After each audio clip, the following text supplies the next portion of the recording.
Hey guys, tonight we travel back to a time when life was brutal, unforgiving, and nothing like what we know today. We're not here to celebrate medieval knights or castles, but to uncover why you wouldn't last a single day surviving in medieval times. From harsh living conditions to relentless dangers lurking everywhere, this era tested every ounce of strength and willpower. So before you settle in, take a moment to like the video and subscribe, but only if you truly enjoy what I do here. Drop a comment telling me where you're watching from and what time it is. It's always amazing to see who's joining us around the world.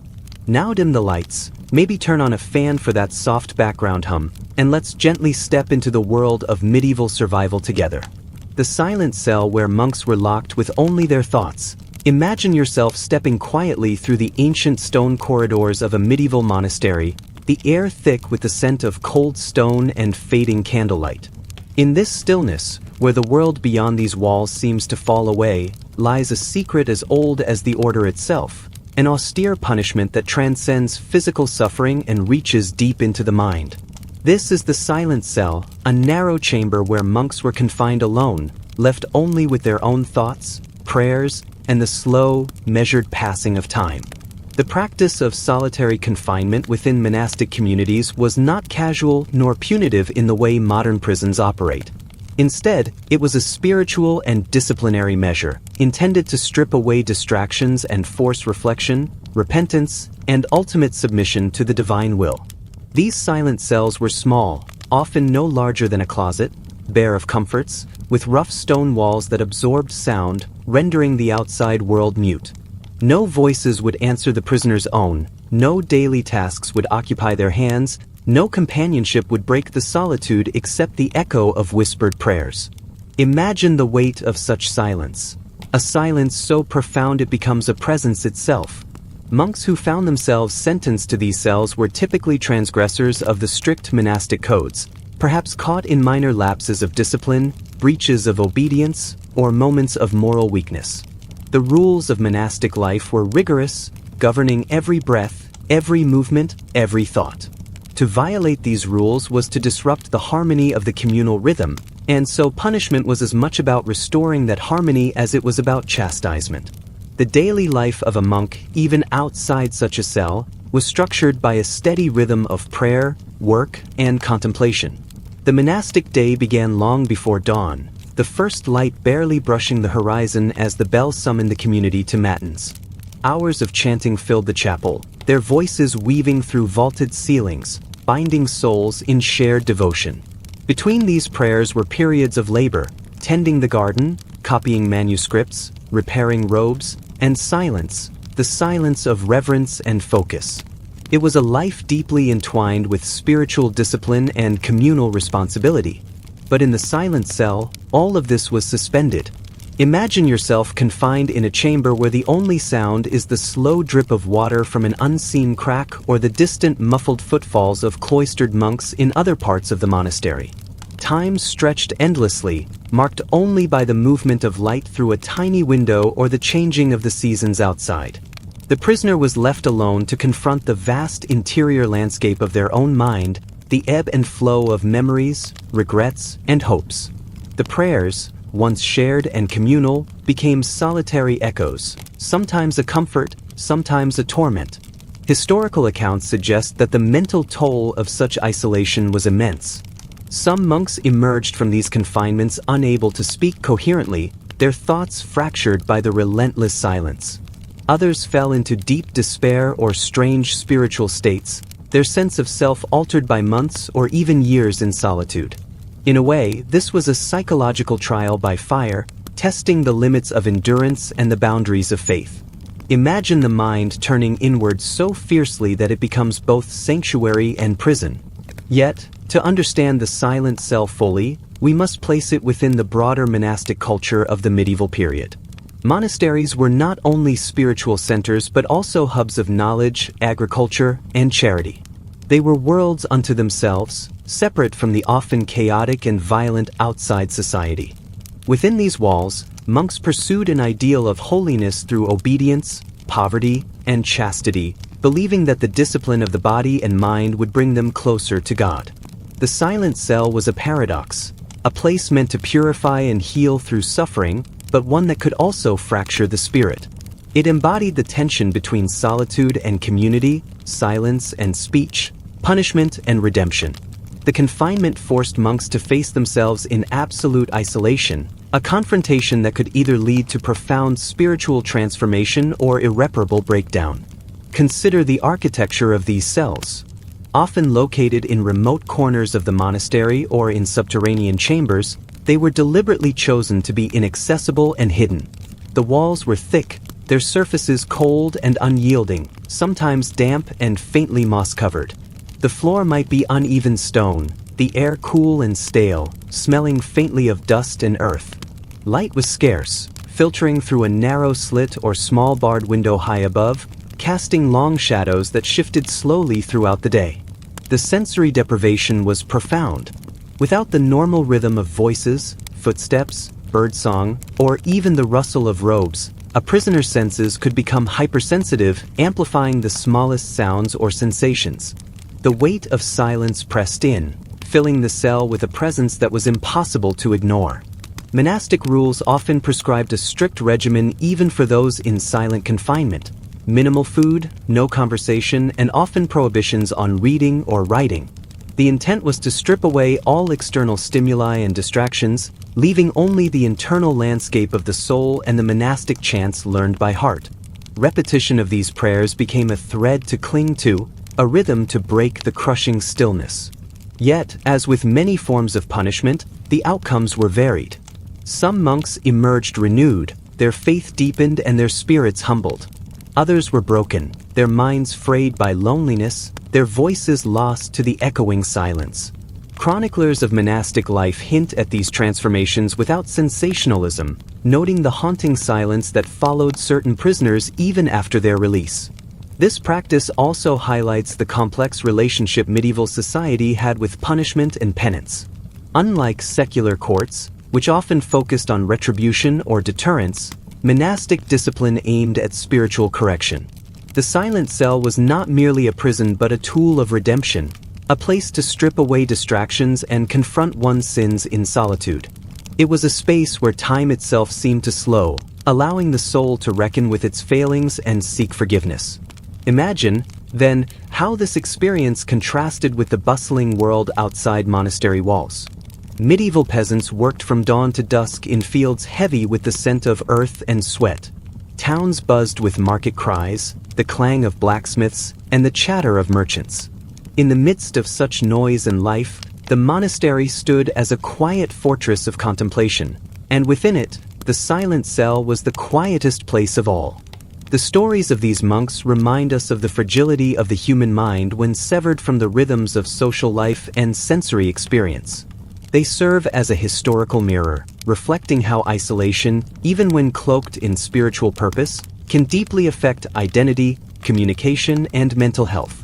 So, as you imagine the dim light filtering through a narrow slit onto cold stone, the endless ticking of moments without sound, the whispered prayers folding into silence, you glimpse a world both distant and intimate. The silent cell is a quiet monument to the complex interplay of discipline, faith, solitude, and the human spirit's profound need for connection. In the end, the silent cell is not just a story of punishment, but a meditation on silence itself, a silence that can heal, haunt, and transform all at once. And as the monastery's walls hold these echoes, so too do our own minds carry the silent spaces where thoughts wander and rest, sometimes in peace, sometimes in unrest. Imagine yourself, then, in that quiet cell, where time dissolves and only your own breath and prayer remain. The silence is vast, yet within it, the faintest flicker of hope lingers, the hope for renewal, for forgiveness, for the moment when the cell door finally opens and the world's voices return once more. The hermitages where isolation turned reverence into obsession. Imagine yourself stepping quietly into the worn stone corridors of a medieval church, the air thick with the faint scent of beeswax candles and aged timber. Somewhere nearby, nestled against the cool walls, lie the tiny hermitages, small, austere chambers barely large enough to sit or stand in, where solitary men chose to retreat from the world. These hermits, bound by faith and an intense yearning for spiritual purity, embraced a life of extreme isolation. Over time, this profound solitude shaped not only their days but their very perceptions, turning reverence into something deeper, something bordering on obsession. The hermitages themselves were architectural whispers of ascetic dedication. Often no larger than a closet, built of rough stone and simple wooden doors, they were attached to churches or monasteries, close enough for the hermit to attend services through a small grate or window but distant enough to maintain strict seclusion. Inside, the furnishings were sparse, perhaps a hard wooden bench, a simple mattress made of straw, a shelf for a few treasured books or prayer scrolls. The walls, cold and unadorned, absorbed the faint flicker of candlelight, casting shifting shadows that played endlessly across the confined space. Imagine the quiet that fills these chambers, the silence punctuated only by the occasional drip of water from ancient masonry or the distant murmur of prayer from the chapel. Daily life for these solitary figures revolved around a rigid rhythm of prayer, meditation, and fasting. Without the distractions of conversation or the busyness of communal living, every moment stretched longer, every thought deepened. Hours slipped by as they recited prayers, their voices barely above a whisper, their hands tracing beads on worn rosaries. The scent of burning tallow mixed with the dampness seeping through the stone, grounding them in a physical world that they sought to transcend. Imagine yourself confined in such a space, the days blurring into one another, the boundaries between time and timelessness beginning to dissolve. Yet, over years, sometimes decades, of this unbroken solitude, the minds of some hermits began to wander into new realms. Without human voices to echo back, their ears attuned to the smallest sounds, the creak of wooden beams, the whisper of the wind against stone, the faint crackling of the candle flame. Their eyes traced patterns in the curling smoke, shapes that seemed to dance with meaning. These subtle stimuli, once background noise to daily life, grew charged with significance. Diaries kept by some hermits reveal their evolving experiences, visions seen in the flickering candlelight, voices heard within the walls, and dreams that felt indistinguishably real. What started as reverence slowly blurred into obsession, a fragile border where spirituality and solitude intertwined. One such example comes from the medieval hermit known as Peter of Cell. His writings speak not only of prayers and scripture but also of moments when he believed divine messages came through the sounds of wind or the shifting shadows cast by his candle. To modern eyes, these accounts read less like miracles and more like the quiet unraveling of a mind shaped by extreme isolation. Yet, for Peter and others like him, these experiences were profound, the only companions in a world reduced to stone and silence. The psychological effects of long-term solitude have been studied in recent times, and the accounts from these hermits provide early glimpses into the human mind's response to such conditions. Isolation can sharpen perception but also distort it, amplifying minor stimuli into elaborate patterns. Imagine the candle smoke curling in slow, hypnotic spirals, the small sounds in the stone walls growing into imagined conversations. The boundary between the external world and the internal landscape becomes porous, the mind filling the void with visions, voices, and meaning. This intense inner life was not without its dangers. Some hermits remained in these chambers until death, their bodies weakened by fasting and lack of movement. Their commitment was absolute, their faith unwavering, yet the solitary path was a constant struggle between spiritual aspiration and the mind's need for connection. The Church regarded hermitage with a mixture of reverence and concern, recognizing both its sacred potential and its risks. Records show that some hermits were visited occasionally, given food and supplies through small openings, their isolation tempered by these faint ties to the outside world. The hermitages themselves serve as physical monuments to a unique spiritual culture, one where the sacred and the solitary converged in a delicate balance. They stood in stark contrast to the bustling medieval villages and monasteries, places filled with community, noise, and constant activity. For the wider society, hermits were both admired and feared, admirable for their devotion, but mysterious in their seclusion. Their lives remind us that solitude, while often sought for peace, can transform perception, turning the familiar into the uncanny. In examining these tiny stone chambers, we glimpse the broader medieval relationship with death, faith, and the unknown. Hermits prepared for their final journey through the practice of detachment, hoping to purify their souls by stripping away worldly ties. Their obsession with divine signs and inner visions can be seen as both a spiritual quest and a coping mechanism against the profound loneliness. It is a reminder that in the vast silence of isolation, the mind seeks patterns, connections, and ultimately, meaning. As we leave these quiet cells behind, the faint scent of beeswax and cold stone lingers in the air. The rhythm of those lives, marked by prayer and shadow, reverberates softly, a testament to the delicate dance between reverence and obsession that solitude can inspire.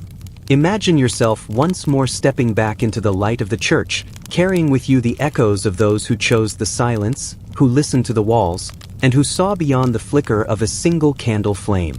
The anchorite chambers that became tombs of the living mind. Imagine yourself standing before a small stone chapel, its weathered walls touched softly by the fading light of a late afternoon.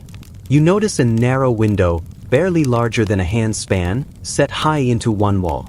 This is the opening through which a morsel of bread or a small cup of water was passed, sometimes daily, sometimes less. Behind this very wall lived the anchorite, a person who chose to enclose themselves entirely, sealed away from the world outside, living in a chamber no larger than a modest room. This chamber was both a sanctuary and a prison, a final dwelling place chosen deliberately for the purpose of spiritual devotion and withdrawal from the chaos of everyday life.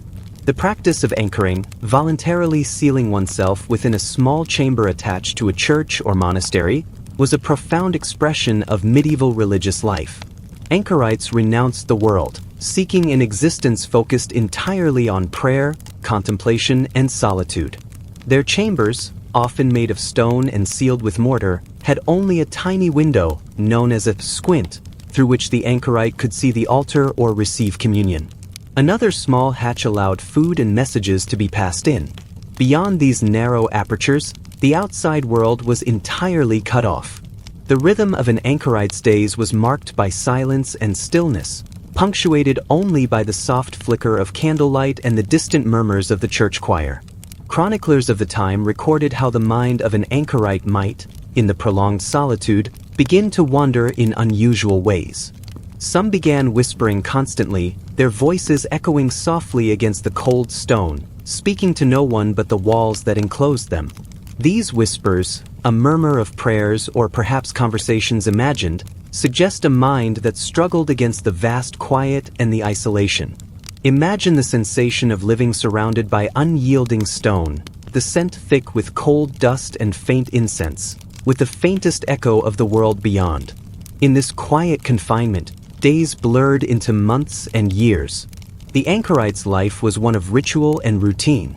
Their food was simple, often bread and water or thin pottage, passed carefully through the food hatch. There was no work beyond prayer and meditation, yet the struggle was no less real. To live in such an enclosed space, cut off from human touch and voice, required a strength that many could not sustain. The slow passage of time was measured not by changing seasons or the movement of the sun, but by the steady beat of the anchorite's own breath and the slow drip of wax from their candle. Some anchorites became renowned for their holiness, their chambers considered places of spiritual power. Pilgrims would come to the church, seeking blessings through the small window, speaking softly to the figure who had given up all worldly ties. Yet the lived experience of many was less exalted. The solitary confinement could weigh heavily on the mind, a constant battle between faith and loneliness. Chroniclers tell of anchorites whose voices grew thin and distant, whose words lost meaning to the outside listener, caught in a world of their own, making yet utterly separated from others. The choice to become an anchorite was often made late in life, a final act of devotion after years of service in the church or community. Yet for some, this enclosure became a tomb, not of the body, which lived on, but of the living mind, slowly fading in the endless silence. Their chambers became their world, their only view the narrow glimpse through stone and glass. There was no return to the life left behind, no reunion with loved ones. Imagine the sensation of a world shrinking until it is nothing but the stone walls that contain you, the faintest whisper your only companion. Archaeological investigations have uncovered some of these chambers, revealing the careful construction and austere furnishings within. The spaces were small, sometimes only 6 or 7 feet square, with a simple wooden bench, a cross, a small shelf for books or prayer beads. The walls absorbed the sounds and the solitude, a physical reminder of the anchorites' separation from ordinary life. In some churches, the bricked-up doorways of these chambers remain visible, silent monuments to a form of devotion that few today could imagine. This practice reflects a larger medieval worldview that saw the body and the soul as engaged in a constant struggle. To deny the body's desires and comforts was to free the soul for divine contemplation. In this way, the anchorite's life was an extreme form of discipline and sacrifice, a choice to live death in life for spiritual gain. Yet it also underscores the fragile boundary between devotion and despair, between the search for meaning and the risk of unraveling. Outside these chambers, daily life moved in stark contrast. Villagers tilled fields, children played near the hearth, merchants and craftsmen wove the fabric of medieval towns. The anchorite's enclosure was a silent counterpoint to this bustling world, a reminder of the diverse paths that existence offered in that time. While most sought connection, community, and family, some chose isolation as their sacred calling. The anchorite's story invites us to consider the nature of solitude, the ways in which humans cope with silence and separation, and the fine line between spiritual transcendence and psychological retreat. Imagine yourself in that small stone room, feeling the cool touch of the walls, hearing the faint rustle of your own breath, and knowing that your world is defined by a few inches of light and a narrow opening to the outside. The mind, when faced with such limits, may turn inward in search of meaning, or it may echo endlessly against the stone, whispering secrets no one else can hear. As night falls outside, and the shadows lengthen over the ancient chapel, the anchorite remains within, a silent figure bound by faith and stone. Their chamber is a testament to a way of life that balanced devotion with isolation, a life lived at the edge of the known world and the eternal. In the quiet, the whispering mind becomes both prisoner and priest, keeper of a secret no one else can share. Thus, the anchorite chambers stand as monuments, not only of faith but of the human experience of solitude, the fragile boundaries of the mind, and the deep desire to find meaning even in confinement. They remind us gently, as the fading candlelight does, that sometimes the greatest journeys are those taken inward, into the silent spaces within ourselves. The watchtower where guards lost track of night and day. Imagine yourself standing alone, high above the world, in a slender watchtower that pierces the cold sky. The wind whispers against stone and wood, carrying the quiet weight of solitude through the thin air. This tower, often perched at the edge of a fortress or along the vast, rugged borderlands of a medieval kingdom, serves as a sentinel's realm, an isolated world where day and night blur into a tangled rhythm, where the very passage of time seems to fold and twist. In those long, often harsh winters, a solitary guard was assigned to the watchtower, a role both crucial and quietly punishing. Tasked with the constant vigilance of ringing a bell at dawn, these sentries faced the extraordinary challenge of marking time in a place that offered almost no reliable measures to anchor the hours. There were no clocks, no bright fires to signal evening, no bustling activity to remind them whether the sun was up or down. Instead, they confronted the endless stretch of silence and shadow, broken only by the occasional distant cry of a crow or the whispering wind threading through cracks in the stone. Imagine the texture of that cold stone under your fingertips, damp with the mist that clings to the tower at night. The scent is faint but unmistakable, a blend of weathered wood, cold earth, and a hint of smoke from a distant hearth that never quite reaches this lonely height. The air is thin and crisp, and the world below, muffled and distant, feels unreal, as if you are suspended between sky and land, between wakefulness and dreams. For the watchmen, the concept of time became an elusive companion. Their journals, penned in trembling script by candlelight, reveal a profound confusion. Hours stretched indefinitely, bending the mind's sense of reality. Days folded over themselves until the centuries forgot which sunrise followed which sunset, and the rhythm of their lives became a slow, winding spiral. One guard wrote of a single day lasting what felt like a week. Another confessed that the ringing of the bell, meant to mark dawn, sometimes felt like an echo from a different world, disconnected from any tangible moment. This experience was not merely a test of endurance, but a journey into the fragility of human perception. Without social interaction or external cues, the boundaries between reality and imagination blurred. The mind, craving rhythm and connection, sometimes wove intricate patterns from the faintest details. The flicker of a candle's flame, the dance of shadows cast by moonlight, or the echo of distant footsteps long gone. Some guards described hearing voices in the silence, a soft murmur in the stones themselves, or glimpsing shapes in the fog that were never there at all. The watchtower was more than a physical structure. It was a crucible for the sentries' inner lives. Their isolation was complete, a vast contrast to the bustling activity of the castle courtyard or the warmth of a tavern's hearth. The loneliness became a constant companion, shaping the contours of their days and nights. Their role was simple, to ring the bell and watch, but the effects rippled far beyond the surface. Consider the rhythm of their lives, hours marked only by the distant light on the horizon, by the slow, inexorable shift of the seasons, and by the quiet tolling of the bell itself. This monotony was punctuated by the small routines that offered comfort, sweeping the floor, checking the tower's narrow windows, or tracing patterns on the rough walls with worn fingers. Each task, repetitive and subtle, was a thread anchoring them to reality, a fragile tether in a world that seemed to dissolve at the edges. Outside the tower, life moved on. The world below was alive with sounds and smells that reached only faintly up the heights. A dog's bark, the clang of blacksmith's hammer, the soft laughter of villagers returning home. Yet, for the sentry, these distant echoes belonged to another realm, separate and unreachable. Their watch was both a physical duty and a psychological journey, a constant struggle between the need for connection and the stark demands of solitude. Historical records from various regions tell similar stories. In some borderlands, guards spend entire winters alone, watching for approaching enemies or wild animals. Their isolation was sometimes so intense that their sense of self began to shift, and the line between vigilance and dreaming blurred. These accounts reveal the human cost of medieval defense strategies, how the safety of the many often depended on the silent endurance of the few. There is a quiet dignity in this endurance, a testament to resilience in the face of overwhelming solitude. The sentry's experience invites us to reflect on the delicate balance between time and perception, on how our sense of reality depends so much on shared experience and rhythm.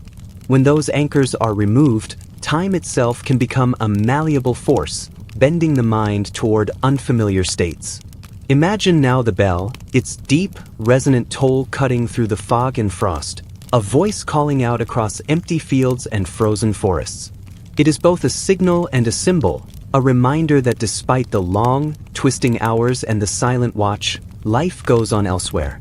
The bell marks the boundary between night and day, yet for the guard, it can also feel like a distant echo from a world slipping further away. In the calm light of dawn, the sentry's shadow stretches long against the tower's cold walls. The watch continues, a cycle without end, woven from moments that stretch and fold like the slow drift of clouds across a winter sky. And as the seasons turn, the tower stands firm, a solitary monument to vigilance and the quiet endurance of those who kept watch when the world itself seemed to pause. In this way, the watchtower becomes more than stone and wood. It becomes a place where time lost its grip, where hours melted into each other, and where the centuries' lives echoed softly in the silence, an ancient story whispered on the wind, waiting patiently to be remembered. The walled gardens that became private worlds of delusion.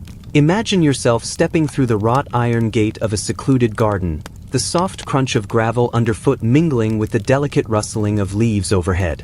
The air is thick with the scent of damp earth and the faint perfume of blossoming flowers, roses, lavender, and wild thyme that sway gently in a light breeze. This garden is no ordinary patch of land. It is enclosed by high stone walls, fashioned not merely to shelter but to isolate. Behind these walls, in the quiet, nobles once confined their fragile kin, seeking solace in silence, a cure for what was then called melancholy.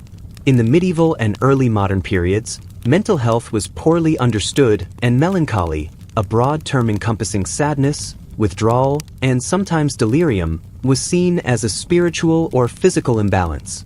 The elite believed that removing sufferers from the chaotic world and placing them in serene, controlled environments might restore balance to their minds. Thus, the walled garden became a private refuge, a place where nature's quiet embrace was thought to soothe troubled spirits. These gardens were carefully designed, not simply green spaces, but intricate microcosms of order and beauty. Pathways wound through beds of herbs prized for their medicinal properties. Rosemary to sharpen the mind, sage to clear the spirit, and chamomile to calm agitation. Small fountains bubbled, their gentle murmurs blending with the distant calls of birds, creating an atmosphere of tranquil rhythm. Imagine the touch of cool stone walls, rough beneath the fingers, enclosing a world that is both protective and, over time, confining. For those placed within these confines, the rhythms of daily life shifted dramatically. Cut off from bustling courts and family gatherings, their days became measured by the slow changes of the garden's seasons. In spring, tender shoots emerged, fragile and promising. Summer brought a riot of color and scent, the heat drawing out the sharp aromas of herbs. Autumn leaves scattered like whispered secrets, and winter's chill silenced much of the garden's life. The caretakers, often loyal attendants or distant relatives, brought food through a small hatch or opened the gate briefly at dawn and dusk. Conversations were sparse and human contact limited, perhaps by design or by the fragile state of the individual. Over time, the silence weighed heavily. Isolated from voices other than the wind and the occasional caretaker, some began to find companionship not in people but in the plants themselves. Leaves took on new meaning. The gentle flutter of a vine against the wall might be interpreted as a whispered message. Flowers became confidants, and the rustling trees shared unseen secrets. A lady enclosed for months, perhaps years, would name each shrub and blossom, weaving a quiet narrative out of the garden's subtle sounds and movements. In this solitude, the garden was no longer just a space but a world, one that offered refuge but also risked becoming a private universe of delusion. Historical accounts and personal journals from these times offer glimpses into this strange transformation. Letters describe how some confined individuals spoke to their plants, carrying on conversations that no one else heard. They would recount dreams or fears as if addressing the ivy clinging to the walls. While modern understanding might view this as a symptom of loneliness or mental decline, in that era, such behavior was often accepted or even encouraged, framed as a spiritual communion with nature or a sign of deep contemplation. The social context of these gardens was complex. Nobles used them not only as therapeutic retreats but as practical solutions to delicate family matters. Frail relatives whose health, physical or mental, was considered precarious could be secluded away, protecting family reputation and allowing the household to continue with fewer disruptions. The garden walls served as both sanctuary and barrier, offering a layer of privacy in a world where appearances mattered deeply. This practice also reflected broader ideas about nature and healing that permeated medieval and Renaissance thought. The humors, a foundational medical concept, linked body and environment closely. Cooling, moist gardens might be prescribed to counteract hot or dry imbalances in temperament. Plants were not merely decorative but essential elements in a system where health, emotion, and environment intertwined. In this light, the garden was a living pharmacy, and the care taken in its cultivation mirrored the hopes placed upon those within its embrace. Yet, despite the intention of healing, isolation could deepen suffering. Without regular human interaction or stimulation, the mind might retreat inward, building fragile worlds of imagination. Over months and years, the boundary between reality and illusion could blur. The same quiet that promised peace could turn into a slow unraveling, as the individual senses focused ever more intently on the small details of their limited surroundings. Imagine yourself in that place, where the sun's warmth dapples through lacy leaves onto the stone floor, but the silence is so complete that even your own breath feels loud. The shifting light marks the passage of time, but without conversation or companionship, the days meld indistinctly together. The garden's life cycles become your own, the unfurling of a new leaf or the fall of a brown petal carrying more weight than any word spoken. This is a world where external chaos has been stripped away, but inner storms may rise quietly, unseen. The legacy of these walled gardens extends beyond individual stories. They hint at a time when society grappled with limits of understanding and care. They reveal the contradictions of compassion and control, healing and confinement. Though no longer common, the echoes of this practice can be seen in modern approaches to mental health, where environment and isolation remain potent factors. As you leave the garden in your imagination, stepping back through the gate into wider, noisier worlds, consider how silence shapes the mind, how solitude can offer both comfort and challenge, and how the green companions of those ancient walls held secrets, whispered in leaves, that tell us much about the fragile edges of human experience. This glimpse into the private worlds of the past offers a quiet reminder that beneath the order of gardens and the calm of stone walls, the rhythms of life continue, sometimes gentle, sometimes tangled, always deeply human. The fortress cellar where a scribe counted every brick. Imagine descending a narrow stone staircase, the air growing cooler and heavier with each step, until you arrive at a dimly lit cellar deep within a fortress's walls. This subterranean chamber, silent and cold, holds the story of a scribe, a man once trusted with the power of words, who was confined here as punishment for disloyalty. Stripped of his writing tools and denied speech, he was left alone with nothing but the rough stones surrounding him and the endless task he invented to endure, counting every brick in the mortar. In medieval times, scribes held a unique and valued place in society. They were the keepers of knowledge, the painstaking writers who copied manuscripts, recorded events, and preserved history through painstaking labor. Their work demanded precision, patience, and an intimate connection to language. Words were their tools, their livelihood, and their identity. To a scribe, being deprived of the ability to write was more than punishment, it was an erasure of self. This scribe's punishment was a deliberate attempt to strip him of his craft and isolate him within the fortress's stone belly. Imagine a chamber barely large enough to sit or lie down in, its walls composed of countless bricks, each laid by hands long gone. There was no light except what filtered faintly from above, no company but the silent stone, and no distraction but the passing of days, weeks, months. Deprived of ink and quill, denied even the chance to speak freely, the scribe found himself facing an unbearable void. In that silence, his mind sought a focus, a thread to grasp onto. So he began to count. Carefully, methodically, he scratched tally marks into the mortar, marking each brick in the wall as though counting them might anchor him to reality. The rhythmic act of numbering 1, 2, 3 became a meditation, a way to impose order on the overwhelming solitude. This counting was not merely a pastime but a profound act of survival. The scribe's fingers traced the rough edges of each brick, his eyes absorbing the pattern and texture of the walls. The monotony of the task both numbed his senses and sharpened his awareness. Imagine the slow passing of time measured not by bells or sunrises but by the silent tally of bricks counted and recounted. In this relentless counting, the scribe's mind both drifted and held fast. The bricks became companions, each mark a small victory against the erasure of identity. But the toll was immense. Months passed in the dark cellar, the outside world a distant memory. When finally released, the scribe carried with him only the sum total of his count, a number repeated like a broken chant, his voice reduced to that single, haunting echo. This story, while sparse in records, reveals much about punishment and identity in medieval fortresses. Physical confinement was not always about cruelty alone. It was a tool of psychological restraint and control. Denying a man his words, his craft, was to silence him utterly.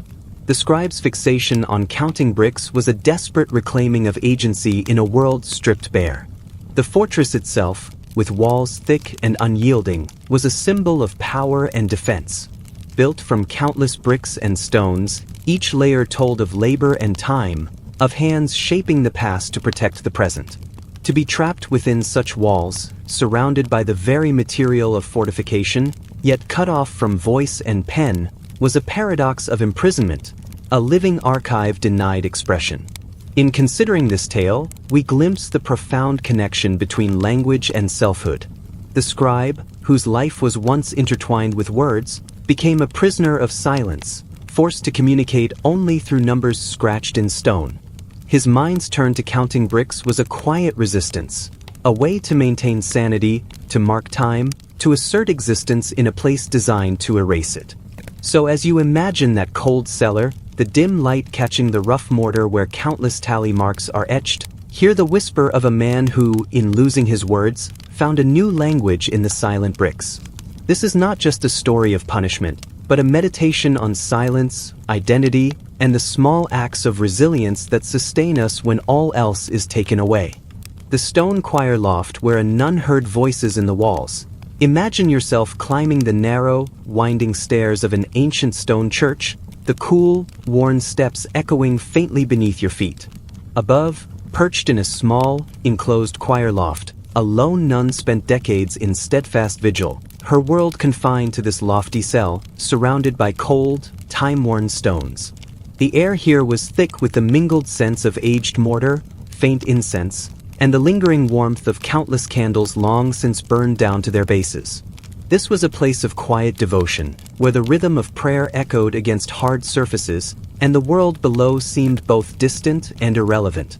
The choir loft itself was a simple space, enclosed by stone walls carved from ancient rock, with only narrow openings for light and air.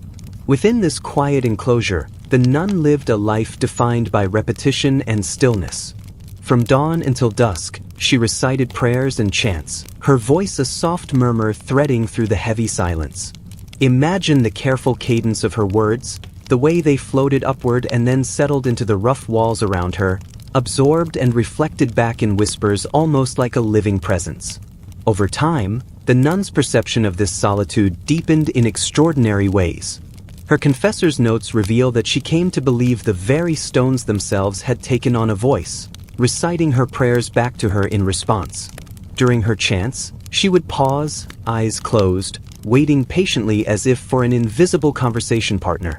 It was as though the choir loft had transformed into a sacred chamber where her devotion was met with an unseen echo, a mysterious call and response with the ancient fabric of the building itself. This experience, recorded with both awe and cautious skepticism, offers a glimpse into how extreme isolation can shape one's sensory world. Without human company, the nun's mind attuned to the smallest nuances, the subtle shifting of sound waves, the settling of stone, the faintest vibrations through the floor.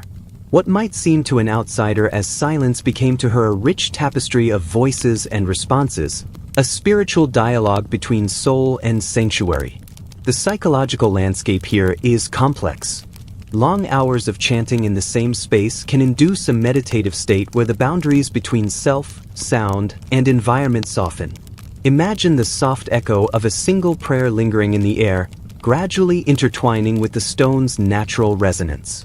In such moments, the mind may weave these sensations into meaningful patterns, creating a sense of communion with the very walls that enclosed her. Her confessor's writings also hint at the delicate tension between faith and perception. He recorded her moments of waiting, mid-chant, silent, eyes lifted toward some unseen source, as if the stones themselves held a divine presence capable of hearing and responding. While such claims might be interpreted today as the effects of sensory deprivation or the mind's attempt to find connection, in the medieval worldview they were a profound testament to spiritual intimacy. The nun's life in the choir loft stood in stark contrast to the bustling life of the convent below, where other sisters moved through communal prayers, chores, and social interactions. Her chosen solitude was a form of sacrifice, a daily surrender to a higher calling that required both patience and unwavering devotion. The rhythm of her days was marked by repetition, the endless cycle of psalms, chants, and silent waiting, a sacred pattern designed to draw her closer to the divine. In many ways, this stone choir loft serves as a microcosm of medieval spirituality's delicate balance between isolation and connection. It highlights how physical spaces, especially those imbued with faith, could shape the interior lives of those who dwelled within them. The nun's story invites us to reflect on how solitude alters perception, turning silence into sound, emptiness into presence, and stone into a choir that sings softly back. As you imagine stepping away from that quiet loft, leaving behind the faint echoes of whispered prayers and unseen voices, consider the fragile intersection of faith, solitude, and the human mind. The stones, patient and unyielding, stand witness to a devotion that transformed a simple chamber into a sacred dialogue, a choir loft where silence spoke louder than words. The manor attic where the heir spent years in silence. Imagine yourself climbing a narrow, creaking staircase that leads to the dim attic of a vast medieval manor. Above the bustle of daily life and the measured order of the household, this attic is a world apart, quiet, shadowed, and often forgotten. It is here that, in some noble families, a young heir who showed signs of confusion or illness might be quietly confined, away from prying eyes and whispered rumors, tucked behind locked doors to preserve the family's reputation and the delicate balance of power. The attic's air is thick with the scent of aged timber and dust, mingled with the faintest trace of the herbs once stored for healing or preservation. Light filters weakly through a small, grimy window, casting muted shapes upon rough wooden beams and a simple pallet that serves as bed. This confined space, isolated from the family's warmth and the household's daily rhythm, became both a sanctuary and a silent prison for the young man within. His days passed in near-complete silence, broken only by the soft footsteps of servants who brought meals with careful discretion. They moved with quiet efficiency, placing bowls of porridge or bread and water near his resting place, offering no words, no encouragement, only the barest necessities. The manor's household learned to avoid mention of his presence, as though speaking aloud might shatter the fragile illusion that all was well. Over time, the young heir began to murmur, soft answers to questions no one voiced aloud, responses to visitors he could no longer truly see or recognize. His thoughts, once sharp and promising, dissolved into a quiet echo that filled the stillness of the attic. Conversations became one-sided, fragments of words woven into the fabric of silence, as if he were speaking to shadows or memories rather than living beings. The visitors, once familiar faces, faded into strangers in his eyes, lost behind a veil of confusion and solitude. This form of silent confinement, while not recorded in official histories as widely as other practices, speaks to the harsh realities of noble families in medieval times. Mental illness or cognitive decline was poorly understood, often feared as a stain on lineage or a threat to inheritance. To protect their estates and honor, families sometimes chose to hide these struggles away, locking loved ones in remote chambers or attics, removing them from the social sphere without public explanation. The attic, with its low ceiling and cramped quarters, became a place of invisible exile. Removed from the community of family and friends, the young heir was left to a world of quiet reflection, or perhaps quiet unraveling. Imagine the sensation of waking each day to the same dim light, the same silent walls, with only murmurs for company, a mind slowly withdrawing from the world it once knew. While outward appearances were maintained, the manor below continued its life of feasts, negotiations, and daily toil. The servants' careful movements and the hushed whispers among staff kept the secret contained, a silent acknowledgement of the cost of preserving prestige. Yet, beneath the manor's polished exterior, the attic held its own story, a story of isolation, loss, and the human cost of silence. This practice reveals much about medieval attitudes toward mental health and family honor. The desire to conceal weakness at all costs, to maintain an image of strength and control, often overshadowed compassion or understanding. The young heir's silent years in the attic reflect a struggle not only within his mind but within the society that refused to recognize or support him openly. Imagine the slow passage of seasons outside the attic window, the flicker of autumn leaves, the quiet snowfall of winter, while inside, time loses meaning. The young man's murmurs become a private language, a bridge between his fading memories and the lonely present. His isolation is both physical and psychological, a profound solitude that few would willingly endure. As history records, such stories are often hidden in the shadows, whispered only in servants' tales or hinted at in family records. The manor attic becomes more than a space. It becomes a symbol of how silence can be both protective and devastating, how confinement can preserve a family's reputation yet fracture a life. This silent chamber contrasts sharply with the bustling halls below, where life's dramas unfolded in full view. The heir's world is one of shadows and echoes, a stark reminder that not all stories are told openly, and that sometimes the most profound struggles are those kept behind closed doors. So, as you imagine this quiet attic, listen closely to the faint murmurings carried on the still air, a voice trapped between memory and oblivion, a life paused in silence.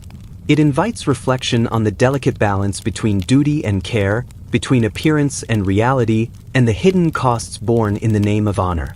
In the end, the attic is not just a place of physical confinement but a space where history's silences speak loudest, where the echoes of forgotten lives remind us of the human complexities behind every stone and timber of the past.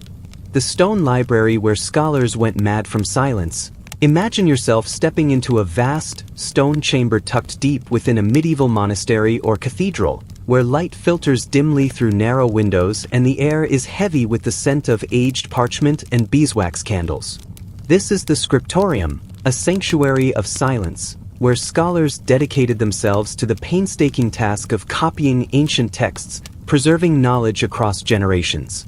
The walls, thick and cold, seem to absorb every whisper, every rustle of vellum, creating an atmosphere of profound stillness. In this hushed world, the scholars labored for hours, days, even years, surrounded by the steady rhythm of quills scratching parchment and the slow drip of wax melting from flickering candles. Imagine the texture of those pages beneath their fingers, rough yet delicate, holding centuries of wisdom within their fibers. The scent of ink, earthy and sharp, mingled with the faintest hint of stone and dust, wrapping the space in a quiet timelessness. But this silence was not merely a backdrop, it was a force that shaped their minds. Over time, the absence of sound, the relentless solitude, and the unbroken focus created a peculiar kind of pressure. Some chroniclers wrote of scholars who began to lose their grip on reality within these stone walls. They described how phantom letters and words seemed to drift from the surfaces themselves, swirling faintly in the air as if the ancient texts they copied were alive, whispering secrets beyond human comprehension. Imagine seeing those letters, ghostly, shimmering faintly at the edge of vision, hovering just beyond reach. For some, these apparitions were unsettling, yet impossible to ignore. As the days passed, a few scholars became so enthralled by these visions that they refused to leave the scriptorium. To step outside was to risk losing the fragile connection to these mysterious signs, to the invisible language that had woven itself into their perception. Their isolation was complete, not only physically confined by thick stone but mentally trapped by the quiet that stretched endlessly. The outside world, with its noise and movement, faded away, replaced by a liminal space where time folded and boundaries between reality and imagination blurred. The scholars' journals reflect this slow unraveling, a gradual shift where the familiar solidity of letters became fluid, dancing just beyond understanding. This experience was more than mere fatigue or boredom. It was a profound interaction between the human mind and silence. Without external stimuli, the brain sought patterns and meaning, sometimes creating them where none existed. The stone library became a hall of mirrors, reflecting thoughts and fears back on itself until they took on a life of their own. Yet within this stillness, life outside the walls continued with its own cadence. The distant murmur of monks chanting prayers, the soft rustle of leaves in cloistered gardens, or the faint clatter of tools in workshops below offered a subtle contrast, a reminder that the world remained in motion beyond the scholar's silent refuge. The scriptorium's isolation was also a crucible for learning and preservation. The painstaking copying of manuscripts was a vital task, one that demanded immense concentration and devotion. Each letter formed by the quill was an act of transmission, connecting past to future. But this dedication exacted a quiet toll. The scholars lived suspended between worlds, rooted in their sacred duty yet drifting toward visions born of silence and solitude. In some accounts, these scholars seemed to communicate with their ghostly letters, deciphering messages that others could not see. The boundaries between scholar and text blurred, their identities entwined with the very knowledge they sought to preserve. The scriptorium became both a prison and a sanctuary, a place where minds stretched toward the infinite even as they shrank into the confines of stone and silence. Imagine the texture of the cold stone beneath their hands as they traced letters, the whisper of parchment turning, the dim glow of candlelight flickering against walls that held centuries of secrets. The silence was thick, almost tactile, a presence that could comfort and unsettle in equal measure.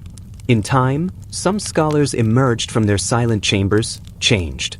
Their eyes carried the weight of unseen visions, their voices quiet, as if reluctant to shatter the delicate stillness they had inhabited for so long. Others, however, chose never to leave, lost to the world outside as their minds became entwined with the silent script they guarded. The stone library remains a testament to the complex relationship between knowledge and solitude, between the mind's hunger for connection and its vulnerability in isolation. It reminds us that silence, while often peaceful, can also be a vast, shifting landscape, one that shapes perception and reality in subtle, profound ways. As you imagine the scholars bent over their work, quills poised and eyes fixed, consider the paradox of their fate. In preserving the past, they sometimes lost themselves to the silent whispers of the present, caught in a timeless dance between reality and the shadowed letters that haunted their minds. The walled passage where prisoners were forgotten entirely. Imagine yourself in the shadowed depths of a vast fortress, where cold stone walls rise like silent sentinels, enclosing secrets in their grasp. Among the fortress's many chambers lies a narrow, dimly lit passage, long forgotten by most who walk its battlements. This corridor, unadorned and austere, served as a holding place for prisoners captured during times of war, a temporary holding pen for those destined for ransom. Yet, history reveals a somber truth. Some captives were forgotten here, left to wait in silence long after the battles had ended. In the medieval world, warfare was a constant rhythm, an unending backdrop to life. Captured nobles or soldiers were often valuable assets, exchanged or redeemed through negotiation. Ransom was not merely a custom but a critical economic and social practice. The wealthy families of captives raised vast sums to reclaim their kin, while their captors depended on these payments to sustain armies or enrich their coffers. Prisoners might be held in relative comfort or grim confinement, depending on their rank and the resources of their captors. Yet, even the best arrangements depended on communication and exchange, both fragile in times of conflict. Imagine the narrow corridor where these prisoners were kept. A confined space, perhaps vaulted overhead with stone arches, its air stale and heavy. Torches flickered, casting long shadows that danced upon the walls. The prisoners, often nobles or knights, sat or stood in uneasy stillness, their freedom suspended by invisible threads of war and politics. Guards passed by at intervals, their footsteps echoing but their faces rarely turning inward toward those confined. Days bled into weeks, and weeks into months, all measured by the faint drip of water, the rustle of worn fabric, and the slow turning of the seasons outside. But when the tide of war finally receded, the fragile web of communication that tied captors to captives and families began to fray. In the chaos of peace settlements, shifting alliances, and political upheaval, some prisoners slipped through the cracks of memory and bureaucracy. Official records, those delicate maps of human lives and obligations, failed to note every individual still confined. The result was a quiet tragedy, men and women left behind, their existence slipping into the fortress's shadowed walls, unheard and unseen. Imagine, then, the passage of years in this forgotten corridor. The prisoners, once the focus of urgent negotiations, became ghostly figures. Without visitors or letters, they clung to fragments of hope, each footstep beyond the gate, each distant murmur in the courtyard a possible herald of freedom. Yet days turned to months and months to years. Some aged noticeably, their faces lined by shadows and time. Some grew resigned to their fate, their voices dropping to whispers or silence. The human mind, when confined and isolated, begins to shrink inward, finding refuge in memory or distant dreams. Historical records from some medieval castles recount these episodes with an unsettling calm. Chroniclers noted, in passing, the rediscovery of forgotten prisoners years after peace was declared. Their reappearance was often met with surprise or even disbelief. The delay in their release was not the result of cruelty alone but a complex mesh of miscommunication, neglect, and the overwhelming demands on rulers to rebuild and stabilize fractured realms. In some cases, families had given up hope, mourning presumed deaths, unaware their loved ones remained alive, trapped in stone corridors. The psychological landscape for these forgotten captives was as confining as the walls themselves. Without news or human contact beyond their immediate surroundings, their sense of time likely fractured. Days may have lost distinctness, blending into one another, measured only by the slow dimming and brightening of light through narrow windows or cracks. The faintest sounds, the clink of chains, distant footsteps, or the flutter of a bird outside, became markers of existence, anchors in a sea of uncertainty. It is worth considering the echoes of this practice in our broader human history. Forgotten prisoners symbolize not only individual neglect but the limits of systems built for order in times of chaos. The fortress, a symbol of strength and protection, paradoxically became a place of silence and abandonment. The very walls meant to hold and guard became barriers to recognition and remembrance. As you leave this shadowed corridor in your mind, stepping back into the bustling sunlight beyond the fortress walls, reflect on the fragility of memory and the human need to be seen and accounted for. These forgotten captives remind us that beyond grand battles and treaties lie quiet stories of endurance and neglect, lives paused in stone and silence, waiting for the world to recall them. In this stillness, the fortress holds its secret, that sometimes, even in the heart of power, people can disappear, not in violence or noise, but in the soft erasure of forgetting. The confession booths where guilt became hallucination.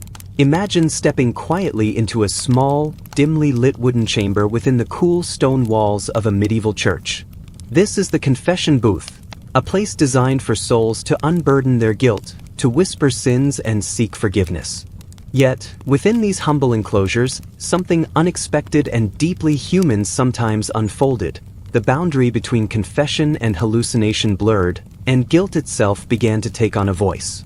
Medieval confession was a central ritual, a cornerstone of Christian life, where penitents came to reconcile with their faith and community. The booths were simple, 2 compartments separated by a thin wooden screen perforated with small holes, allowing words to pass but faces to remain hidden. The penitent knelt, their voice low and trembling, as the priest listened patiently, offering absolution or penance. It was a moment heavy with spiritual weight, where private guilt was made public through ritual. But history records something unusual. Clergy and chroniclers noted that sometimes, after extended periods spent alone in these narrow booths, penitents reported hearing voices. Not the gentle reassurances or the priest's measured responses they expected, but sharp, judgmental murmurs, accusations, condemnations, whispers that seemed to come from the very walls. Some accounts tell of penitents who confessed to hearing these voices even when no priest was present at all, their only companion the thin wooden screen and the solitude. Imagine the heavy stillness of that confined space, the penitent's heart pounding in the quiet, the shadows lengthening as hours passed. In isolation, with guilt pressing like a weight on the soul, the mind can conjure voices that echo fears and self-condemnations. The thin screen, meant to separate sacred confessions, sometimes became a barrier to reality itself, distorting sounds and silences until the line between inner torment and external judgment faded. The phenomenon reveals much about the human experience of guilt and fear. Confession was meant to provide relief, a chance for spiritual cleansing. But for some, it became a psychological crucible, where unresolved shame and anxiety manifested as auditory hallucinations. These voices were not mere figments but symptoms of profound inner struggle, where the mind, isolated and burdened, created a chorus of judgment reflecting the penitent's deepest fears. Such experiences were not always understood by medieval clergy, who sometimes interpreted these hallucinations as signs of demonic influence or spiritual trial. Others viewed them as warnings, tests of faith that the penitent had to endure. Yet, From a modern perspective, these episodes align closely with what we now recognize as manifestations of stress, isolation, and psychological distress. The confession booth, with its narrow confines and opaque barrier, was both a physical and symbolic space of transition, between sin and forgiveness, silence and speech, inner turmoil and spiritual peace. The thin wooden screen that separated priest and penitent was intended to foster privacy and humility, but sometimes became a veil behind which the penitent's mind echoed endlessly, conjuring voices that judged and condemned. Within the larger context of medieval life, where social order and religious authority shaped every interaction, the burden of guilt was immense. Sin was not just a private matter but a disruption of the community's moral fabric. The confession booth stood as a place where this disruption was addressed, yet the psychological weight borne by penitents could be overwhelming. Imagine the sensory environment of the booth, the faint scent of worn wood, the coolness of stone pressing through the walls, the distant tolling of bells marking the passage of hours. In this quietude, the penitent's breath, heartbeat, and whispered words became amplified, creating a feedback loop within the confined space. It is here that the mind's fragile grip on reality could loosen, and guilt's voice grow loud enough to be heard. Chroniclers carefully recorded these accounts, not with alarm but as part of the complex tapestry of spiritual experience. They noted penitents who emerged from these chambers changed, some more repentant, others haunted by the voices they'd heard. The line between punishment and penance blurred, and the confession booth became a space where inner demons could take shape in the silence. This phenomenon reminds us that even within rituals designed for solace and redemption, the human mind can twist experience in unexpected ways. The confession booth was more than wood and space. It was a stage for the profound interplay between faith, fear, and the fragile boundaries of perception. So, as you imagine yourself kneeling within that narrow chamber, separated by a thin screen, hear not only the whisper of your own voice but also the faint, haunting echoes of guilt-given sound. The confession booth is a silent witness to the delicate balance between judgment and forgiveness, between the voices we speak and those we fear to hear. The cloister walk where footsteps drove monks to distraction. Imagine yourself entering a long, narrow cloister walk, its vaulted ceiling supported by rows of stone columns, enclosing a pathway that stretches quietly beside the monastery gardens. The walls, built of aged limestone, are cool and smooth to the touch, and the air holds a faint scent of moss and damp earth, softened by distant bird calls and the whisper of wind through leaves. This passageway, intended for silent meditation and thoughtful pacing, became instead a source of unease for the monks who traversed it. The cloister's stone floor, polished by centuries of footsteps, had a curious acoustic quality. Each step taken echoed sharply and deeply, reverberating off the enclosed walls like thunder rolling through a mountain valley. Imagine placing one foot carefully forward, only to hear the sound multiply. First a single footfall, then two, then many, an invisible company joining your walk. The monks found their contemplative rhythm disturbed as the echoing footsteps seemed to follow them, growing closer and yet impossible to place. Stories passed among the brethren tell of monks who would pause mid-step, turning slowly to confront the phantom presence that seemed to walk just behind them. The sound of footsteps, soft yet distinct, would quicken or slow without corresponding motion beside them. Over time, some monks refused to walk the corridor alone, fearing that the persistent echoes had taken on a life of their own, an auditory mirage born of the cloister's peculiar acoustics and their own solitary minds. This phenomenon was not merely a matter of superstition but intertwined with the monks' spiritual practices. The cloister was a place of solitude and reflection, where monks paced to steady their thoughts and pray. Yet the relentless echo transformed these moments into a form of distraction, a reminder that even in isolation, the mind can create its own disturbances. Imagine the frustration of seeking calm through walking, only to be unsettled by sounds that might be your own making, or perhaps something less tangible. Modern understanding of acoustics explains how sound waves bounce repeatedly in enclosed spaces, creating reverberations and overlapping echoes. But for those medieval monks, lacking such scientific insight, these phantom footsteps took on deeper meaning, perhaps as reminders of unseen presence, tests of faith, or even warnings from the divine. The psychological effect of repeated solitary walking combined with the eerie echoes likely amplified their perception, turning a physical property of the building into a spiritual experience. The cloister walk contrasts sharply with other parts of monastic life filled with community chanting, shared meals, and collective labor. Here, in this narrow passage, the solitary act of walking became fraught with distraction and unease, a constant struggle between seeking peace and confronting the mind's own echoes. The monk's refusal to walk alone reveals how even the most disciplined minds can be unsettled by the interplay of environment and perception. As you imagine yourself pacing this stone corridor, feel the rhythm of your footsteps merge with the haunting echoes that seem to multiply and follow.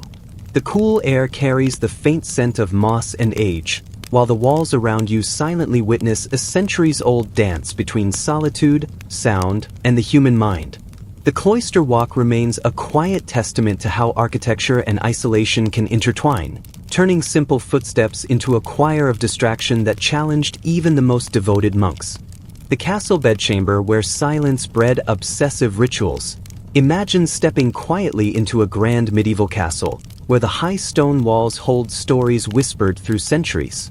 Within one of its noble bedchambers, a space once filled with soft tapestries, flickering candlelight, and the faint scent of lavender and beeswax, lived a woman whose world slowly narrowed to this single room.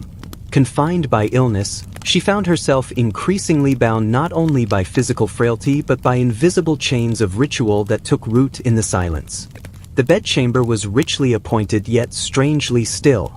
Heavy velvet curtains muffled sounds from the corridors, and the polished wooden floors bore the subtle impressions of footsteps traced in careful patterns. As days passed, the noblewoman's movements became measured and deliberate. Each morning, she folded her blankets with meticulous care, edges aligned to an exact angle, corners tucked just so, transforming a simple task into a ritual of precision and control. Her fingers traced the walls, moving from one carved stone to another, touching each in a strict sequence that seemed to mark the hours of the day. The texture of the cold stone, the subtle variations in the mortar, the faint coolness beneath her palm, all became anchors in a world that otherwise felt uncertain and fragile. These rituals, repeated countless times, offered a semblance of order amidst the chaos of illness and isolation. Even as her strength gradually returned, the rituals persisted, no longer mere habits but compulsions woven into the fabric of her days. She found herself unable to break free from the rhythm of folding, touching, arranging. These acts became both comfort and captivity, a delicate balance between reclaiming agency and surrendering to patterns she could neither fully explain nor control. This pattern of behavior reflects a deeper human response to confinement and uncertainty. In the medieval world, illness often meant prolonged isolation, especially for noble women whose roles were tightly circumscribed by social expectation and physical vulnerability. With limited outlets for expression or movement, the mind sought refuge in repetition and ritual, subtle acts that gave a sense of mastery when much else was out of reach. Contemporary chroniclers rarely recorded these private struggles in detail, focusing instead on the visible ailments or the political affairs of the castle. Yet modern understanding allows us to glimpse how the silence of confinement could foster obsessive routines, quiet dances performed in solitude, the sound of fabric folding echoing softly in an empty chamber. Imagine the noblewoman's gaze, fixed on the folds of her blankets, or her hands sliding along the cool stones, the tactile certainty grounding her as the hours drifted by.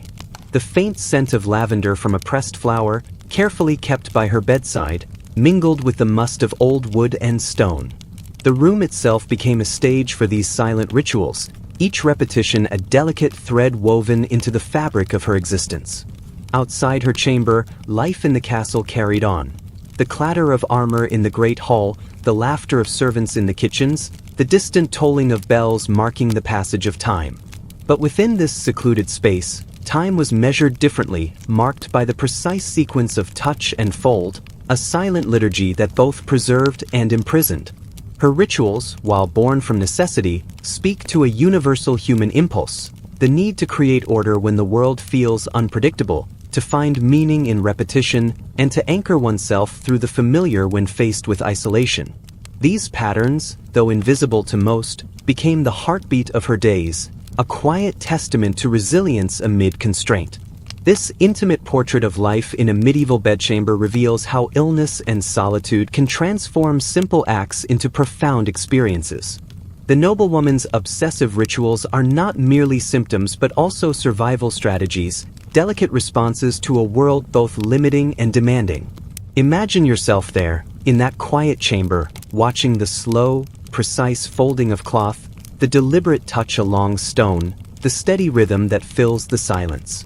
It is a reminder that even in the stillest moments, the human spirit seeks ways to endure, to assert presence, and to find grace within confinement. Thus, the castle bedchamber stands not only as a place of healing or rest but as a space where silence bred rituals that spoke quietly of strength, fragility, and the intricate dance between control and surrender. In those folds and touches, the noblewoman's story whispers on, a delicate echo across the ages. The bell tower where a caretaker recorded imaginary hours. Imagine yourself climbing the narrow, winding staircase of a medieval bell tower, the air growing cooler and heavier with each step. Around you, thick stone walls rise steadily, enclosing a world apart, one of solitude, echoes, and measured silence. This tower, perched high above the village or fortress below, holds a great bell whose tolls mark the passing of hours, calling life into rhythm. Yet for one caretaker, this rhythm became a fragile thread unraveling into mystery and silence. Tasked with the daily upkeep of the tower, the caretaker's world was a realm of stone and sound. His days began before dawn, the faint light slipping through narrow windows casting long shadows across ancient beams. The air inside smelled faintly of worn wood, dust, and the faint tang of iron from the bell itself. His hands were roughened by ropes and pulleys, his eyes trained to inspect cracks and rust that might silence the bell forever. But as the seasons passed in endless repetition, the caretaker's sense of time began to shift. With no other company but the whisper of wind and the distant murmur of village life, the steady tolling of the bell became the sole marker of his existence. Yet slowly, almost imperceptibly, the bell tolled in his records for hours that never truly passed, for days that never arrived. In his journals, meticulous lists of bell tolls accumulated, some corresponding to real hours, others appearing phantom-like, as if the stones themselves whispered secret time. Imagine the caretaker hunched over flickering candlelight, tracing the imagined hours on yellowed parchment. To him, these phantom tolls formed a hidden calendar, a code embedded in the rhythm of the bell, a mysterious pattern only he could discern. The solitude and silence of the tower wove into his mind a secret language, a rhythm beyond ordinary understanding. He believed himself the sole keeper of this concealed time, tasked with hearing and recording what others could not. This phenomenon was not unique to him. Across medieval Europe, the boundaries of time and perception often blurred for those isolated in towers, cells, or silent chambers. Without external signals or social interaction, the human mind, craving pattern and meaning, sometimes created rhythms and orders that transcended reality.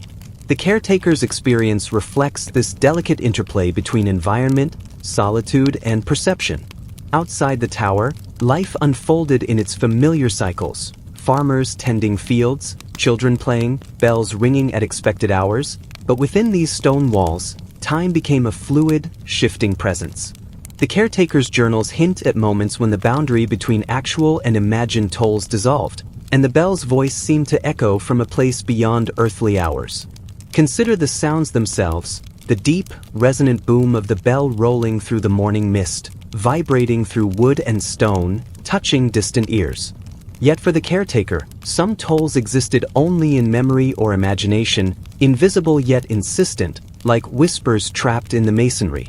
The tower became a vessel for these intangible sounds, a place where the clockwork of time lost its certainty and became a secret song. The caretaker's isolation was more than physical. It was a quiet labyrinth of the mind, shaped by echoes, shadows, and silence.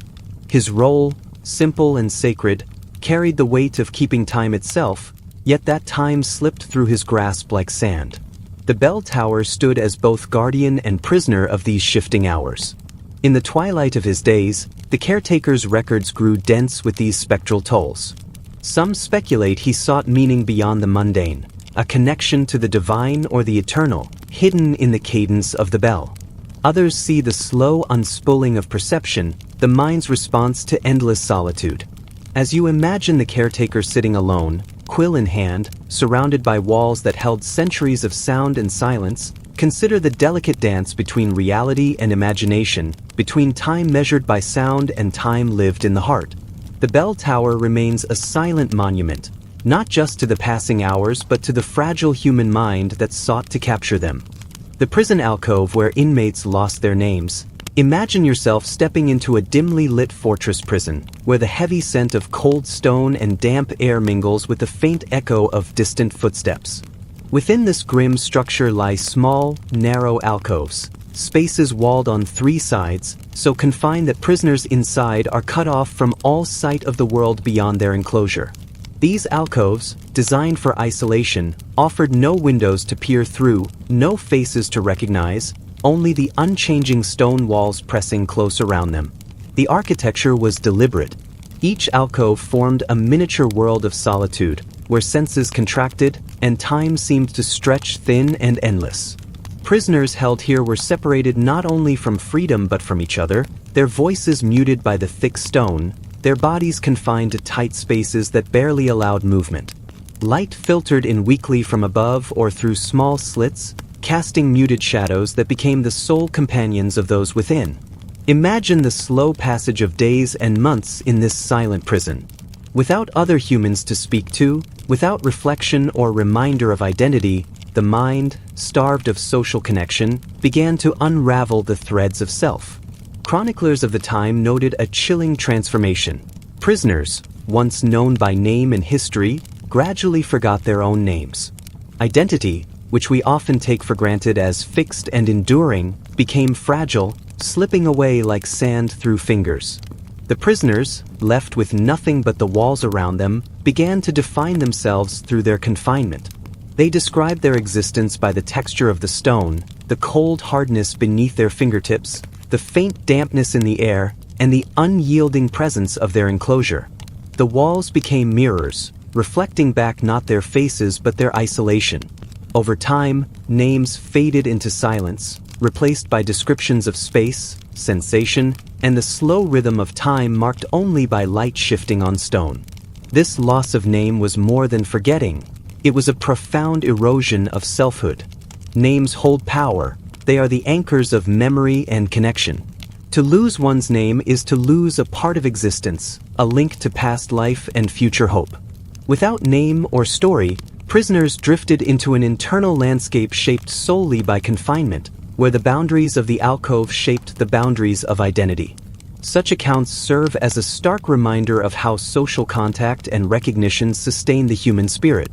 Isolation strips away more than freedom. It chips away at the very core of who we are. The fortress prison, intended to punish or contain, thus became a place where the self could dissolve, swallowed by stone and silence. As you step back from this imagined alcove, leaving behind the cold walls and quiet shadows, consider how identity depends on the world outside ourselves, the names spoken by others, the recognition of our place in community. The prisoners who lost their names in those dark corners teach us about the fragile architecture of the mind and how absence of sight, sound, and connection can dissolve the strongest of foundations, the sense of self. The fortress gatehouse where silence became a punishment. Imagine standing beneath the heavy arches of a fortress gatehouse, the stone walls towering above you, cold and unyielding. Outside, the world moves in noise and haste, but here, in this narrow passage between safety and siege, silence reigns supreme.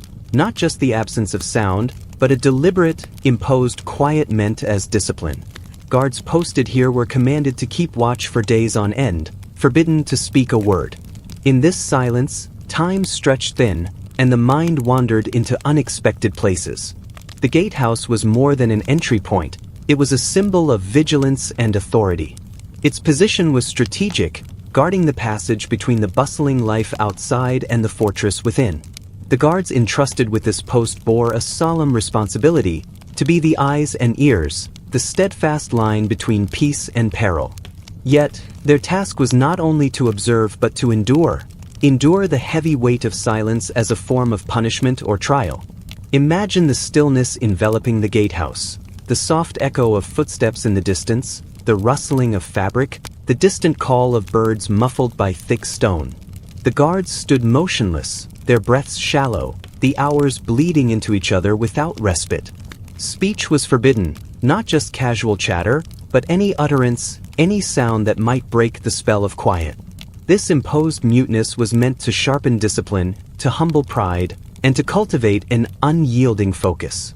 Yet, for many guards, the silence became something more, a presence, a force that reached into the depths of their being. They spoke in later accounts of a strange sensation, as if their thoughts and emotions were no longer contained within their minds alone. Instead, they felt these invisible pieces of themselves seep into the very walls around them, absorbed by the cold stones etched into the mortar. The fortress seemed alive with the echoes of their silent vigil, carrying fragments of their identities long after their watch had ended. This idea, that the stones could absorb human presence, reflects a profound medieval understanding of place and spirit.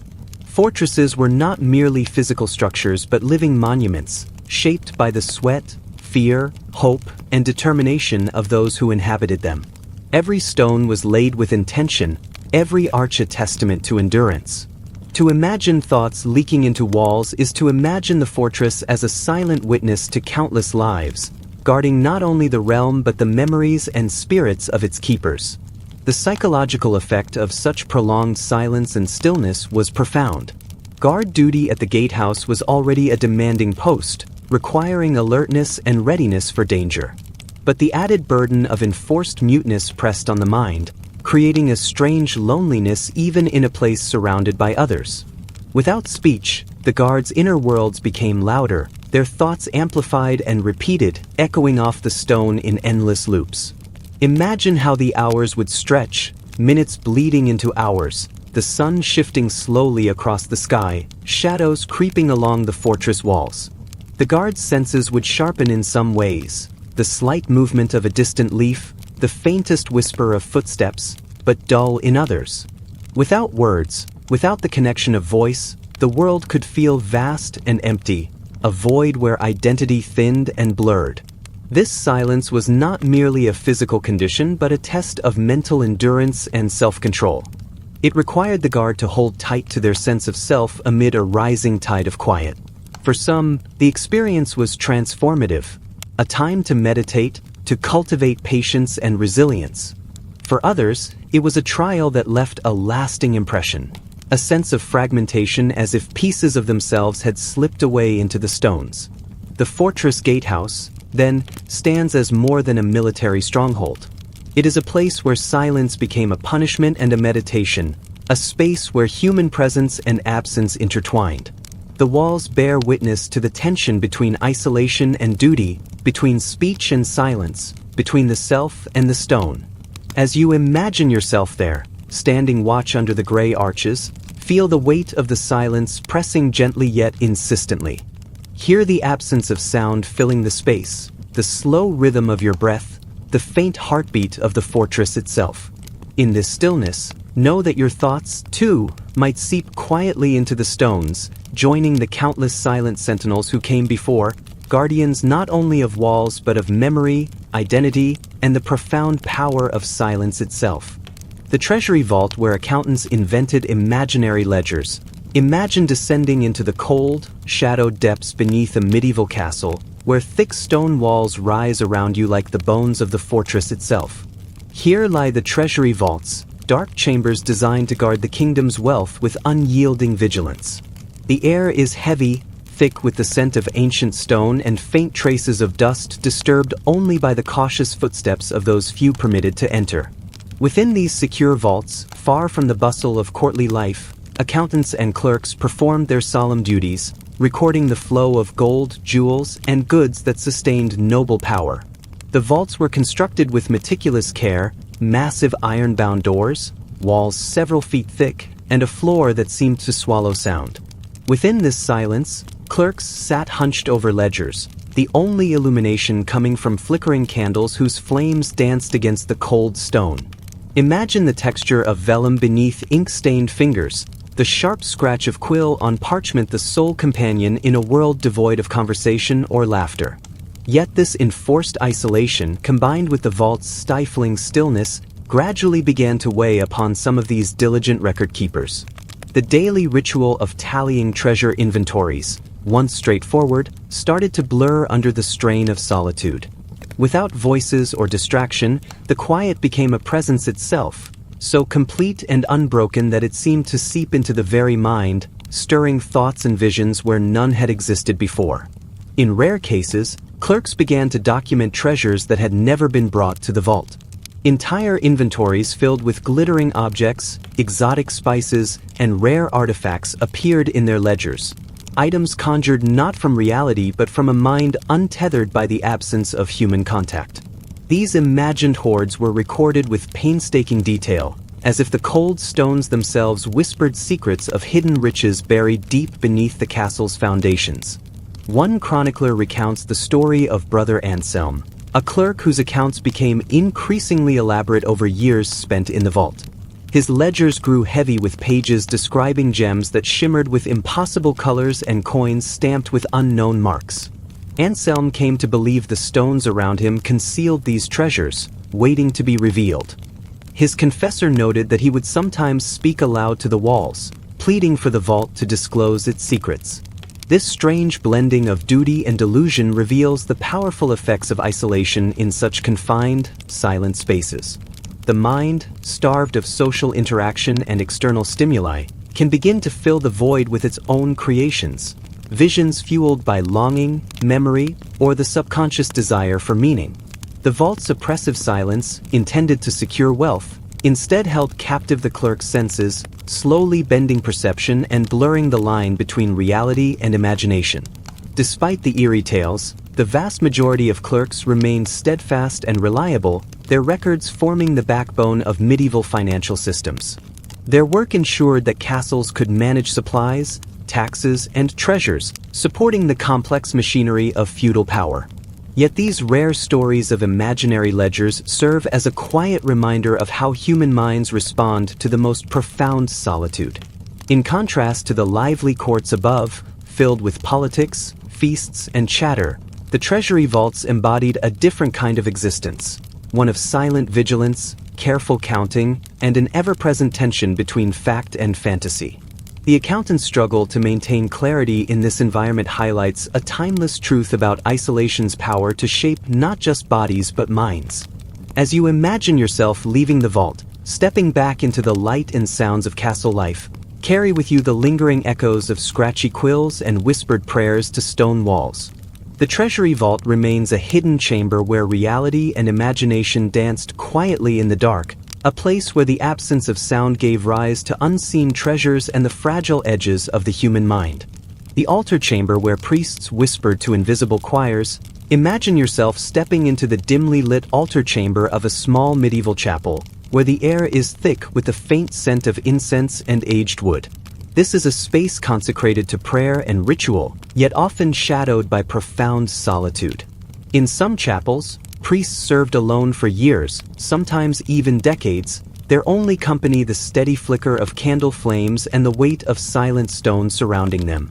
These priests, dedicated to their sacred duties, found themselves immersed in a rhythm both solemn and unyielding. The daily liturgy, the precise recitation of prayers, and the careful handling of sacred vessels shaped the passage of their days. Yet, with such prolonged isolation and devotion, chroniclers noted something unusual. Some priests began to hear choirs, voices of song and praise, emanating not from any visible source but from behind the very stone walls of their chambers. The voices were described as invisible choirs, ethereal harmonies that no one else could hear. To these priests, the sound was as real as the weight of the altar or the cool touch of the chalice. The liturgies sung by these unseen voices carried a sacredness that transcended ordinary experience, weaving an auditory tapestry of devotion and mystery within the silent chambers. Imagine the sensation of hearing such voices in solitude, echoes of hymns and chants filling the still air, a choir that exists beyond the senses of others, bridging the visible and invisible worlds. These whispers became a companion in loneliness, a manifestation of faith taking form in sound and spirit where no human presence was near. The phenomenon can be understood as both a deeply spiritual experience and a response to prolonged solitude. The mind, attuned through years of ritual and prayer, might create these invisible choirs as a way to sustain the priest's devotion and sense of connection. It reflects the thin boundary between reality and vision, between the seen and the unseen, that characterized much of medieval religious life. Outside the altar chamber, the chapel walls absorbed centuries of worship, the murmurs of generations of faithful now silent. The priest's solitary service was a continuation of this sacred lineage, yet marked by a profound isolation that few today could fully comprehend. The invisible choirs spoke to a world where the spiritual and material intertwined in ways both subtle and profound. The stone walls themselves seemed to hold memory, resonating with prayers long past, carrying the weight of invisible voices in their very fabric. This interplay of silence and sound, presence and absence, created an atmosphere ripe for mystical experience. The priest's whispers to unseen choirs became a testament to the enduring human need for connection, especially when faced with solitude. As you imagine this chamber, feel the hush that settles in the cool air, the quiet reverence that fills the space, and the faint echoes of song carried on invisible breath. The priest's experience invites reflection on how devotion can transform isolation into communion, how faith can give voice to silence, and how unseen presences may shape the rhythms of sacred life. Thus, the altar chamber stands as more than a physical space. It is a threshold between worlds, a place where silence is broken not by human voices but by the whispered harmonies of invisible choirs. In their soft, unseen singing, these choirs remind us of the mysteries that dwell beyond our senses and the depths of solitude that faith can both challenge and embrace. The granary where workers refused to speak for years. Imagine yourself stepping into the shadowed interior of a vast medieval granary, a structure built from heavy timber and thick stone walls designed to safeguard the precious harvests that would sustain a community through the long winter months. The air is cool, dense with the faint scent of dried grain and earth, quiet except for the occasional creak of aged wood settling or the soft whisper of cold drafts weaving through cracks high above. Inside this granary, groups of laborers were tasked with a solemn responsibility to guard the stored food supplies through the harsh, silent winters. Their watch was relentless, spanning weeks and even months, often in near-complete silence. Imagine the cold pressing in around them, the flicker of small fires or candles casting long shadows on rough walls, but no voices breaking the stillness. Their communication was reduced to gestures, simple, deliberate motions conveying essential messages without a word. This enforced quiet was more than a rule. It became a rhythm of life. Over time, some workers grew so deeply accustomed to this wordlessness that when the season ended and the granary doors finally swung open, they found speaking again difficult, awkward, or even impossible. The sounds of their own voices, once natural and easy, felt foreign. They continued to communicate with signs and gestures, as if language itself had retreated into the shadows alongside the fading harvest light. Imagine the texture of worn wooden beams beneath their hands, the grain-strewn floor cushioning each careful step, the chill of the stone walls seeping through coarse woolen clothing. In this place, the absence of speech became a companion, a silent pact among the guardians of survival. Historians suggest this phenomenon was a consequence not only of the physical isolation but also of the psychological effects of prolonged silence. Human beings rely heavily on language to connect and make sense of the world, and when deprived of this tool, the mind often adapts in unexpected ways. For these laborers, silence was both a discipline and a necessity, protecting the precious stores from theft, ensuring focus and order during a critical season, but it also reshaped their very experience of communication and identity. Outside the granary, life moved with the usual sounds of village activity, children's laughter, the clatter of market stalls, the low hum of voices in taverns and homes. Yet inside, the quiet was almost sacred, a buffer between abundance and scarcity, a threshold guarded with vigilance and quiet resolve. The granary workers' refusal or inability to speak upon their return to the world of sound offers a poignant glimpse into the ways human connection can be altered by circumstance. Their gestures carried meaning richer than words, expressions shaped by months of shared silence, bonding them in a unique and unspoken understanding. Consider the paradox of this silence. It was at once protective and isolating, a fortress built not of stone but of absence. The workers' lips might have been still, but their bodies spoke volumes, through nods, pointing, subtle shifts in posture. Their language became a dance of signs, a vocabulary crafted from necessity and endurance. This story invites reflection on how deeply our voices are tied to our sense of self and community, and how silence, while often viewed as absence, can also be a powerful presence. The granary, standing firm through winter's grasp, held not only grain but the quiet transformation of those who guarded it. As you imagine the slow passing of days within those dim walls, the careful stewardship of life-sustaining food, and the delicate shift from sound to silence, consider how survival can shape the very essence of human experience. The granary remains a silent witness to this subtle, profound transformation, where speech gave way to gesture, and silence became a language all its own. The scriptorium where an illuminator could not leave. Imagine yourself stepping quietly into a small chamber tucked away within the stone walls of a medieval monastery. The room is modest, just enough space for a narrow wooden desk, a stool, and shelves lined with pigments, fine brushes, and parchment. The air is thick with the faint scent of parchment mingled with the earthy aroma of crushed minerals used to create vivid inks and paints. This is the scriptorium's illuminator's retreat, a place of intense focus and solitude, where the gentle scratch of quills and the delicate brushstrokes were the sounds of a world unfolding in color and light. In this tiny walled room, one illuminator spent years alone, bent over manuscripts that would become treasured works of art.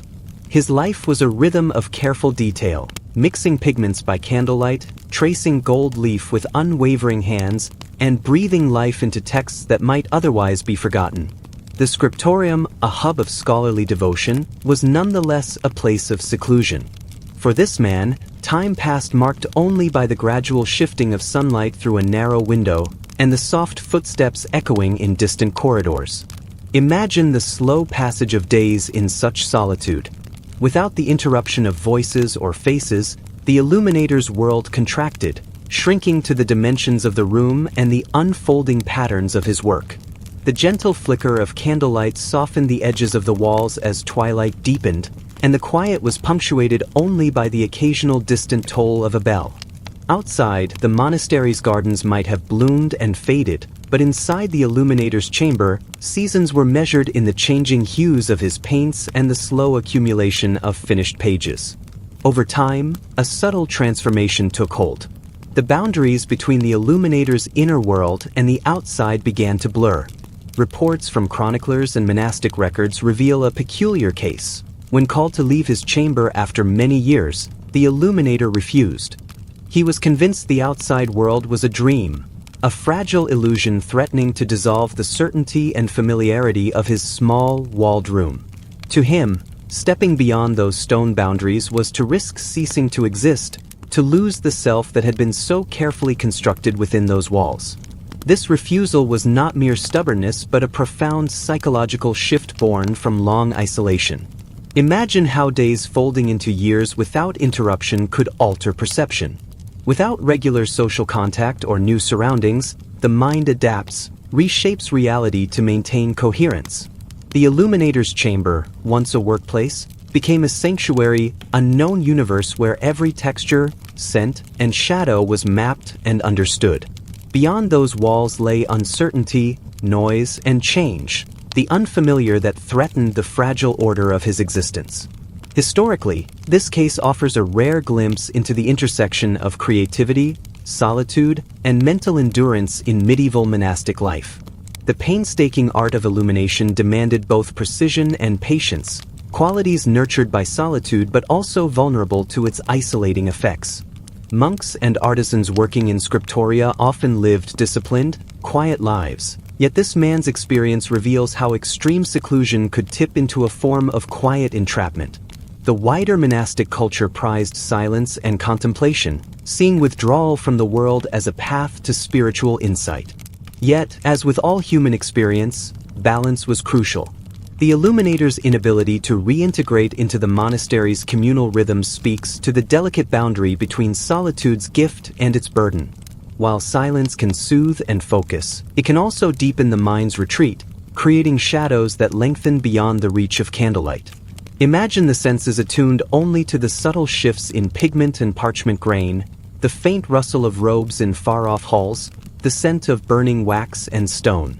The outside world, the laughter of novices, the clatter of daily chores, the vibrant gardens alive with birdsong, became a distant echo, less real than the brushstrokes and gold leaf that defined his days.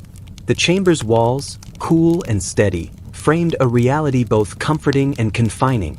This story gently reminds us of the powerful effects of environment on the mind. It reveals how human identity and perception are shaped not only by interactions with others but by the spaces we inhabit. The illuminator's world was one of intricate beauty and profound solitude, where art and isolation intertwined. His tale, recorded with quiet reverence, offers a window into a time when the boundaries of place and self could dissolve, leaving a man tethered to the familiar, unwilling or unable to step into the unknown. As you step away from this imagined chamber, back into the broader world of sunlight and sound, consider the delicate dance between solitude and connection. How the mind craves both the quiet to create and the community to sustain.